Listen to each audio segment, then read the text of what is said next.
அத்தியாயம் 42. மாறனும் விசாவும் வேந்தனின் phone signal மூலம் அவன் கடைசியாக இருந்த இடத்திற்கு சென்றனர்.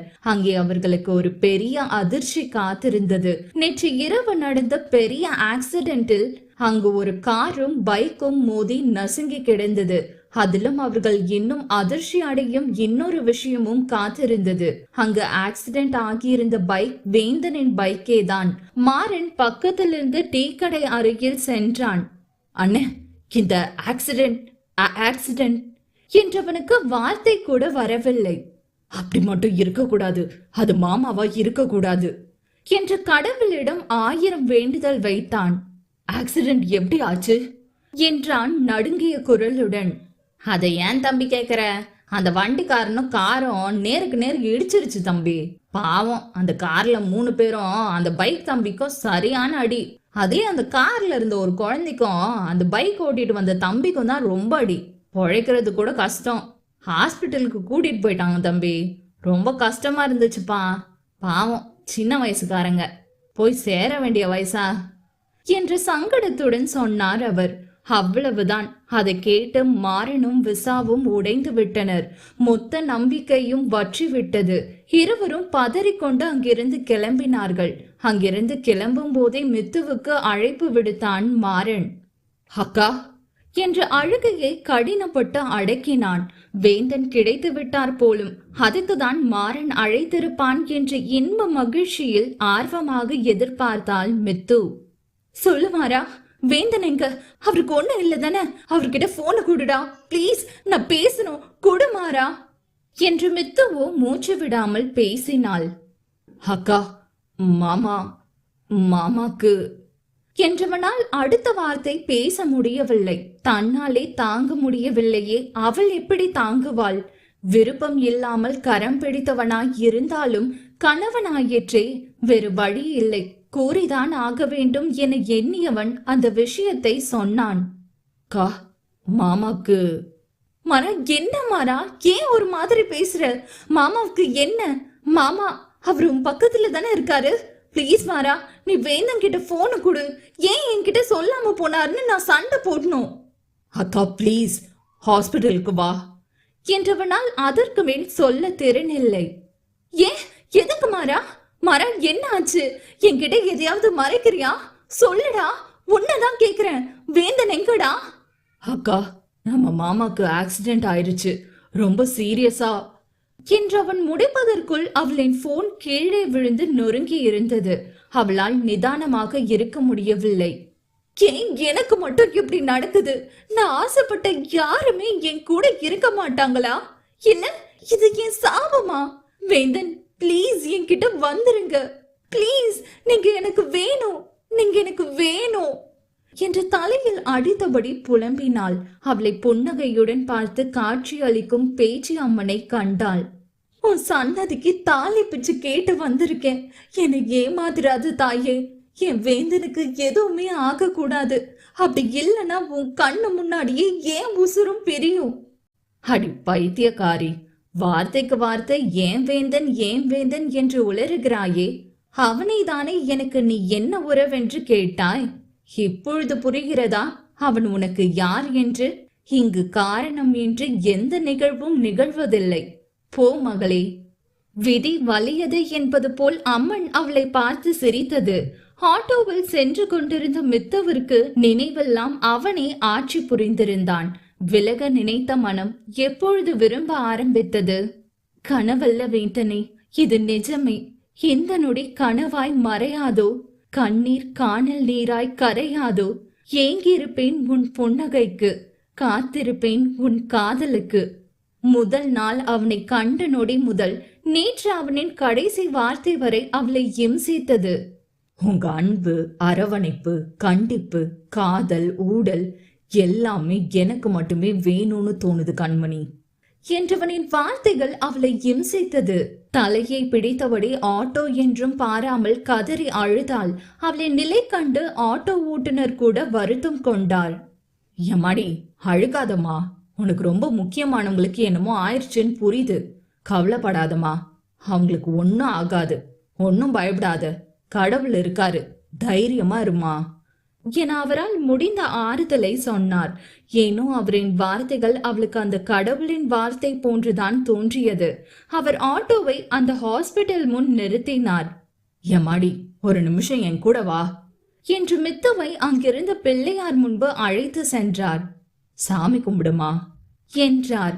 அவளும் அவரின் வார்த்தைக்கு கட்டுப்பட்டு மனதார கடவுளை வணங்கினாள். அங்கிருந்த குங்குமம் எடுத்து நெற்றியிலும் தாலியிலும் வைத்தாள். எம்மாடி, நான் பீட்டரு, இயேசுவை தவிர எந்த கடவுளையும் வணங்கியதில்லை. ஆனா இன்னைக்கு உனக்காக கும்பிடணும்னு தோணுச்சு. இந்தா, இது என் நம்பரு. என்ன ஆனாலும் அண்ணாக்கு ஒரு ஃபோன் பண்ணு. ஒன்னும் ஆகாது, கவலைப்படாத. உங்களுக்கு எல்லாமே தாலி தானே, அத நம்பு. நீ தாலியில குங்குமம் வைக்கும் போதே புரிஞ்சிருச்சுமா, உன் புருஷனுக்கு ஒன்னும் ஆகாது, போ. தெய்வ வாக்கு போல் சொன்னார். அவளுக்கு ஏனோ அவரின் வார்த்தை மேல் அத்தனை நம்பிக்கை. ரொம்ப நன்றி அண்ணா என அவரை கை கூப்பி வணங்கியவள் அங்கிருந்து உள்ளே ஓடினாள். அதே சமயம் சரியாக மாறனும் விசாவும் வந்து சேர்ந்தனர். மாறனை கண்டதும் அவனை அணைத்து கொண்டு கதறி அழுதாள்.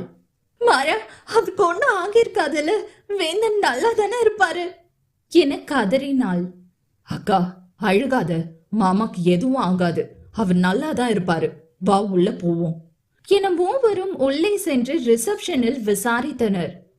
அந்த ஆக்சிடென்ட் கேஸா? நீங்க யார கேக்குறீங்க? கார்ல இருந்தவங்களையா இல்ல பைக் ஓட்டுனவங்களையா என அந்த ரிசப்ஷன் பெண் கேட்டாள். அந்த பைக் ஓட்டுனவங்க என மாறன் வேதனையுடன் கேட்டான். ஓ, சாரி டு சே திஸ், அவங்க இறந்துட்டாங்க.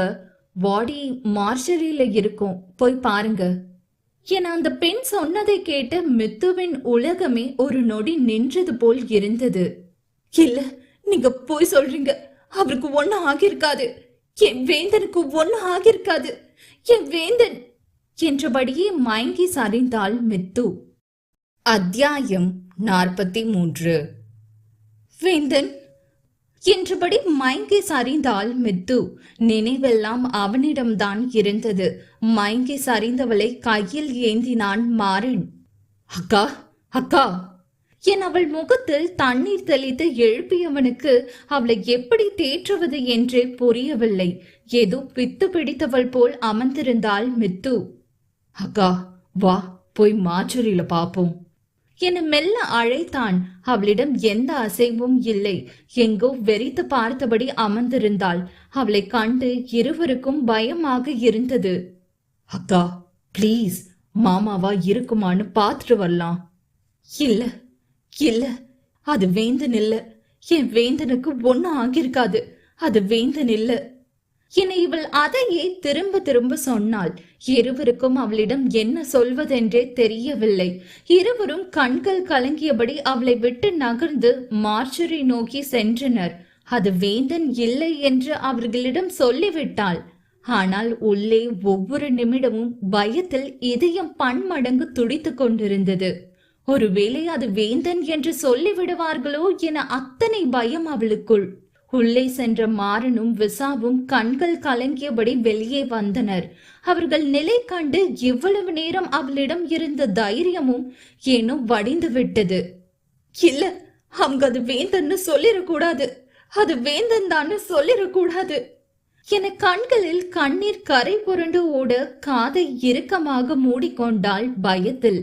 அப்பொழுது மீரா என அவளின் மூடப்பட்ட செவிகளை தாண்டி அந்த வார்த்தை அவளின் காது மடல்களை தீண்டியது. வேந்தன், அது வேந்தன், அது அவர்தான் என்றவளுக்கு அந்த வார்த்தை சத்தமாகவே கேட்டது. அவள் கலங்கிய கண்களுடன் பின்னால் திரும்ப அங்கு சட்டை எங்கும் இரத்த கரையுடன் நின்று கொண்டிருந்தான்.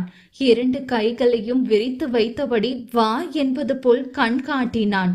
எங்கு இருந்துதான் வந்ததோ அவளுக்கு அத்தனை வேகம். உசைன் போல்ட்டின் ஒன்னு விட்டு தங்கச்சியா இருப்பா போல 2 எட்டில் அவனை தாவி இருக்க அணைத்திருந்தாள்.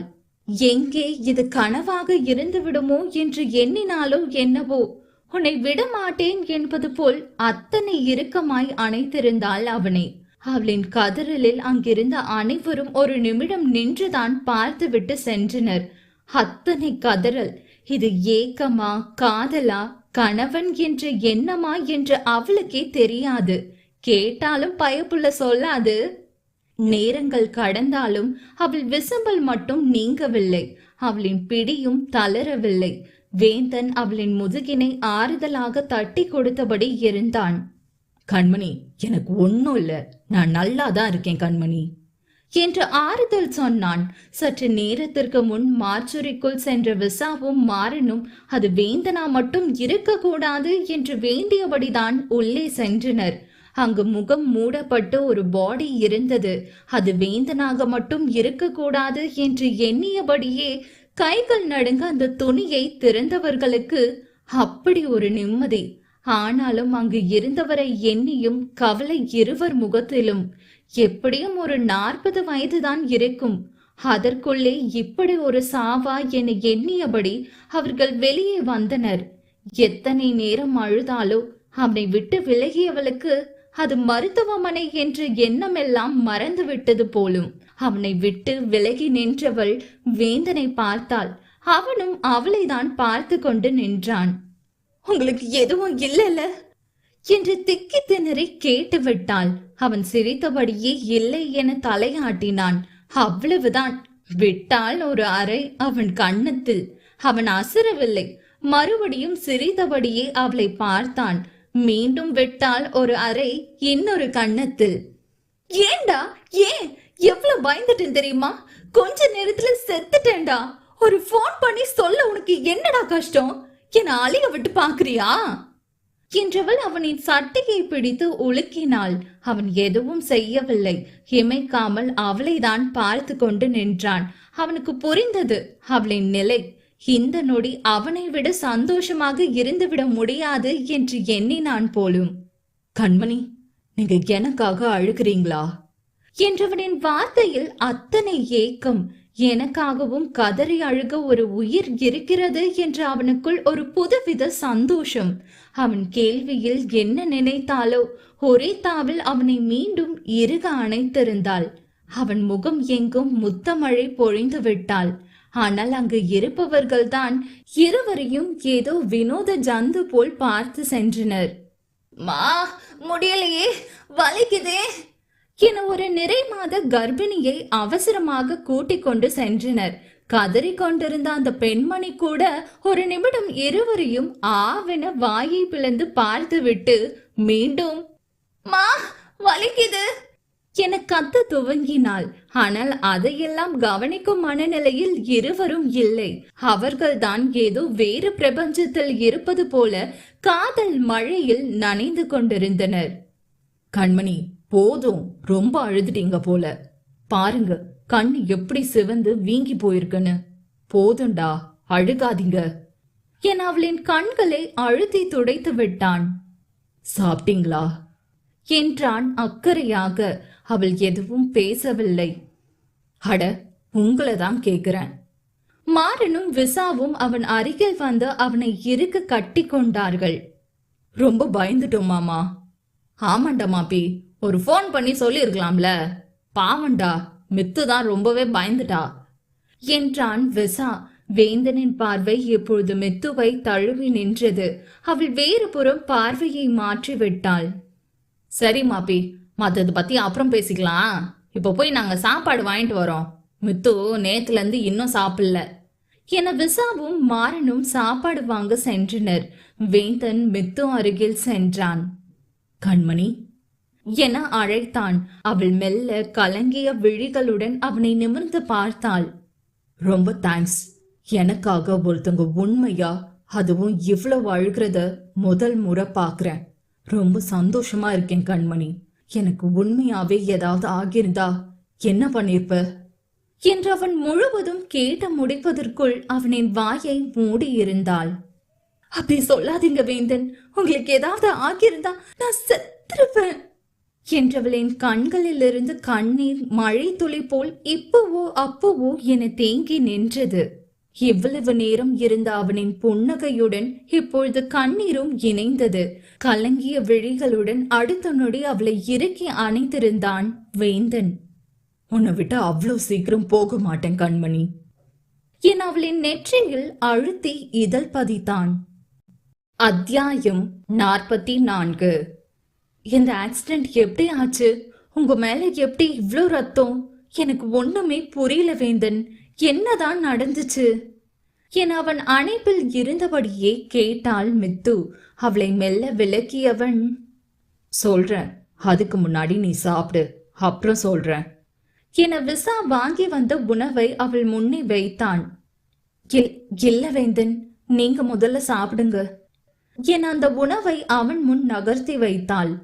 சொன்னா கேளுங்க கண்மணி, நீங்க சாப்பிடுங்க, இன்னும் சாப்பிடாம இருக்கீங்க என்று இருவரும் மாறி மாறி சொல்லிக் கொண்டார்கள். மாறனும் விசாவும் தான் கன்னத்தில் கை வைத்தபடி ஒருவரை ஒருவர் பார்த்து கொண்டனர். இவனுங்க இன்னைக்கு சாப்பிட மாட்டாங்க போல, பேசாம நம்மளாவது சாப்பிடலாம் பங்காளி என விசா மாறனின் காதில் முணுமுணுத்தான். ஆமா அண்ணே, வா அப்படியே நைஸா அங்கிட்டு போய் கொட்டிட்டு வருவோம் என இருவரும் நைஸாக எஸ் ஆகிவிட்டனர். ஏன் வேந்தன் இப்படி பண்றீங்க? பிளீஸ் நீங்க சாப்பிடுங்க, சொன்னா கேட்க மாட்டீங்களா? அதுதான் நானும் சொல்றேன், நீங்க சாப்பிடுங்கன்னு சொன்னா கேட்க மாட்டேங்கிறீங்க. வேந்தன் புரிஞ்சுக்கோங்க, நான் இன்னைக்கு சாப்பிடக்கூடாது, அதனால நீங்க சாப்பிடுங்க, நான் நைட்டு சாப்பிடுறேன். ஏன் ஏன் சாப்பிடக்கூடாது? அது அது வந்து நான் விரதம். என்ன கண்மணி சொல்றீங்க? விரதமா? என்ன திடீர்னு? இல்ல, உங்களுக்கு ஒன்றும் ஆகிடக்கூடாதுன்னு. அதுதான், நீங்க சாப்பிடுங்க. விரதம் எனக்காகவா கண்மணி? ஏன் கண்மணி இதெல்லாம்? பரவாயில்ல, நீங்க கொஞ்சம் சாப்பிடுங்க, கடவுள் ஒன்னும் கோச்சுக்க மாட்டாங்க. அச்சோ, என்னங்க நீங்க? கடவுள் விஷயத்துல விளையாடக்கூடாது, பேசாம இருங்க, சொன்னா கேட்க மாட்டீங்களா? என இம்முறை சற்று அதட்டும் தொனியில் பேசினாள். நீங்க சாப்பிடுங்க. அவன் சாப்பாடு பொட்டணத்தை அருகில் இருந்து ஒரு வயதான தாத்தாவிடம் கொடுத்து சாப்பிடும்படி சொன்னான். நீங்க சாப்பிடலையா வேந்தன்? என் பொண்டாட்டி எனக்காக சாப்பிடாம இருக்காங்க, நான் மட்டும் எப்படிங்க சாப்பிடுறது என்றவன் அவள் கைகளை எடுத்து அவன் கைகளில் வைத்து கொண்டான். ரொம்ப பயந்துட்டீங்களா கண்மணி? ரொம்ப. ஒரு போன் பண்ணியாவது சொல்லி இருக்கலாம்ல வேந்தன் என்றவளின் இடத்தில் உண்மையான வருத்தம். புரியுது, தப்புதான், என் கூட வாங்க கண்மணி என் அவளை மருத்துவமனை உள்ளே அழைத்து சென்றான். ஐசியு வார்டு உள்ளே கூட்டி சென்றான். வேந்தன், இங்க எதுக்கு கூட்டிட்டு போறீங்க என சுற்றி முற்றிலும் பார்த்தபடி வந்தவளின் முன் வாடிய கொடியாய் கிடந்தது ஒரு சின்ன குழந்தை. எப்படியும் 1 வயதுதான் இருக்கும். உடல் எங்கும் கட்டுக்கள், ரத்தம் ஏறி கொண்டிருந்தது. மித்து மெல்ல தன் கணவனை திரும்பி பார்த்தாள். வேந்தன் அந்த குழந்தையின் பிஞ்சு கைகளை அவனின் கைக்குள் அடக்கியபடி அமர்ந்திருந்தான். என்னங்க என வேந்தனின் தோளில் கை வைத்தாள். அவன் பதில் பேசாமல் அப்படியே அவளின் இடுப்பை இறுக அணைத்து கொண்டான். நேத்து லோடு ஏத்தி முடிச்சுட்டு அலுப்பா இருக்கும், டீ குடிக்கலான்னு ஒரு டீ கடையில வண்டியை நிறுத்தி டீ குடிச்சேன். அப்போன்னு பார்த்து எவனோ வண்டியை திருட்டுத்தனமா ஸ்டார்ட் பண்ணி ஓட்டிக்கிட்டு போனான். அதை பார்த்ததும் நானும் அவன் பின்னாடியே ஓடினேன். ரொம்ப வேகமா போனவன் முன்னாடி வந்து ஒரு கார்ல இடிச்சிட்டான். இடிச்ச வேகத்துல வண்டி 2ம் கவுந்துருச்சு. பக்கத்துல இருந்த போஸ்ட் மரத்துல இடிச்சு சரியான அடி. பாதி தூரத்துல வரும்போதே இறந்துட்டாங்க. அந்த கார்ல ஒரு கணவன் மனைவி, அவங்க கையில இதோ இந்த குழந்தையும் இருந்துச்சு. இந்த குழந்தைக்கு தான் சரியான காயம். அவங்க இன்னும் கண்ணு முழிக்கல. ரத்தம் கூட நான் தான் கொடுத்தேன். சின்ன குழந்தை கண்மணி, இது என்ன பாவம் பண்ணுச்சு? என்னால எதையுமே யோசிக்க முடியல. என் நினைப்பெல்லாம் இந்த குழந்தைய எப்படியாவது காப்பாத்தணும்னு தான் இருந்துச்சு. என் போன் வேற கீழே விழுந்து உடைஞ்சு போச்சு கண்மணி. அதுதான் உங்ககிட்ட இன்ஃபார்ம் பண்ண முடியல. குழந்தைக்கு ஒன்னும் ஆகாதுல்ல? என்னங்க நீங்க சின்ன குழந்தை மாதிரி? அதெல்லாம் ஒன்னும் ஆகாது, நீங்க ஒன்னும் கவலைப்படாதீங்க. குழந்தை சீக்கிரமே கண்ணு முழிச்சிடுவான் பாருங்க. உன் சொல் படி நடந்தா ரொம்ப சந்தோஷம் கண்மணி என்றவன் சொல்லிக் கொண்டிருக்கும் பொழுதே குழந்தையிடம் மெல்ல அசைவு தெரிந்தது. என்னங்க அங்க பாருங்க, குழந்தை கைய அசைக்கிறான். ஆம், தனது குண்டு கண்களை மெல்ல திறந்த குழந்தை அவர்களை தான் பார்த்தது. வேந்தனுக்கு சந்தோஷம் தாளவில்லை. குட்டி குட்டி வலிக்குதாடா? குழந்தையோ ஒன்றும் புரியாமல் வெக வெகவென விழித்து கொண்டிருந்தது. அந்த நேரம் சரியாக விக்கி என அழுதபடி கதவை திறந்து கொண்டு வந்த குழந்தையின் தாய் வேந்தனை கண்டு அதிர்ச்சியில் உறைந்து போய் நின்றாள். இப்பொழுதுதான் கண் விழித்திருப்பாள் போலும். தலை மற்றும் கைகளில் கட்டுடன் வந்திருந்தவள் இன்னும் வேந்தனை கண்டு அதிர்ச்சி அகலவில்லை. வேந்தனோ அவளை கண்டும் காணாதது போல் இருந்தான். குட்டி, அங்கிள் போயிட்டு வரேன்டா என வேந்தன் அங்கிருந்து வேகமாக வெளியே நடந்தான். வேந்தன் என கண்கள் கலங்க அழைத்தாள் அந்த பெண். அவள் குரல் கேட்டு ஒரு நிமிடம் நின்றவன் பின் அப்படியே திரும்பி பார்க்காமல் சென்று விட்டான். இவள் தான் விடாமல் அழுது கொண்டிருந்தாள். வேந்தன் ப்ளீஸ் என்றவளின் வார்த்தை காற்றில் கரைந்தது. மித்துவுக்கு ஒன்றும் புரியவில்லை. யார் இவள்? இவளுக்கும் வேந்தனுக்கும் என்ன சம்பந்தம்? எதுக்கு அவர் இவ்வளவு கோவமா போகணும் என பல எண்ணம் உதித்தது. மித்துவை கண்ட அந்த பெண்ணும் நீங்க நீங்க என அந்த பெண் மித்துவிடம் எதையோ கேட்க வந்தாள். அவள் என்ன கேட்க வருகிறாள் என்பதை புரிந்து கொண்டாள் மித்து. ஐ எம் மித்ரா வேந்தன். ஓ, அவங்க மனைவியா என்றவளின் முகத்தில் ஏனோ அத்தனை வேதனை. அதை மித்துவால் உணர முடிந்தது. அவள் மித்துவிடம் பேச வேண்டும் என்பது போல் கை அசைத்தாள்.